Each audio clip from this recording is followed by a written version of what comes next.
رکھتے تھے. اب ذرا اس ماحول معاشرے کی طرف آ جائیے جس میں آقا کی ولادت و سعادت ہوئی. عرب کا معاشرہ ہے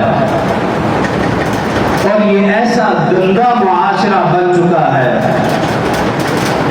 کہ اللہ کا وہ گھر جس کو ابراہیم اور اسماعیل نے اللہ کے حکم سے تعمیر کیا، مشرکین مکہ نے اس اللہ کے گھر میں 360 بت بنا رکھے ہیں اور حضرت نعوذ باللہ ابراہیم اور اسماعیل کے بھی مجسمے بنا رکھے ہیں اور کہتے یہی ہے کہ ہم دین ابراہیم پر کاربند ہیں، ہم صحیح معنوں میں حضرت ابراہیم کے ماننے والے، جیسا کہ میں اور آپ آج کہتے ہیں کہ ہم پکے مسلمان ہیں. لیکن جب 12 نبی بلائے گا تو دیکھ لینا بازار بھرے مسئلے خان.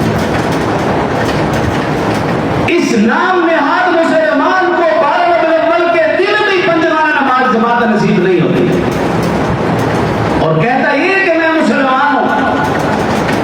میرا اور آپ کا کام ہے نبی کو منانا، ان گلیوں کو ان محلوں کو سجانا میرا اور آپ کا کام نہیں.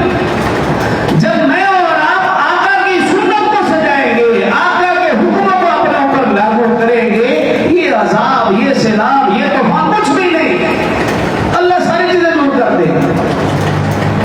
تو آج ضرورت اس بات کی ہے کہ میں اور آپ پکے سچے مسلمان بنیں، ان مشرکین مکہ کی طرح نہ بنے جو کہتے تو یہی تھے کہ ہم دین ابراہیمی پر کاربند ہیں. نعوذ باللہ خانہ کعبہ میں 360 بت ہیں. بالکل اسی طرح میرے اور آپ کے سینوں میں بھی بتوں کی بوچھار ہے. وہ 360 بت یہاں سینکڑوں ہزاروں ہیں. جب بھی کوئی مسئلہ، کوئی تقریب، کوئی پریشانی آتی ہے ہم اللہ کے سوا در در پہ جاتے ہیں. جب تک اللہ کے سامنے نہیں جھکیں گے مسئلہ حل نہیں ہوگا. تو مشرکین مکہ ایسا معاشرہ 360 بت، شراب نوشی کے عادی ہیں اور اخلاق کا بیماریاں پن دیکھیے، بچیوں کو زندہ درگور کر رہے ہیں.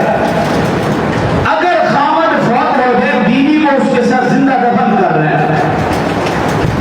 استغفر اللہ، اگر باپ فوت ہو جائے سوتیلی ماں کے ساتھ نکاح جائز سمجھا جاتا تھا. لیکن اس ماحول معاشرے میں آقا صلی اللہ علیہ وسلم کے خاندان نے لوگوں کو شرک سے منع کیا، بدعت سے منع کیا، رسم و رواج سے منع کیا. رسول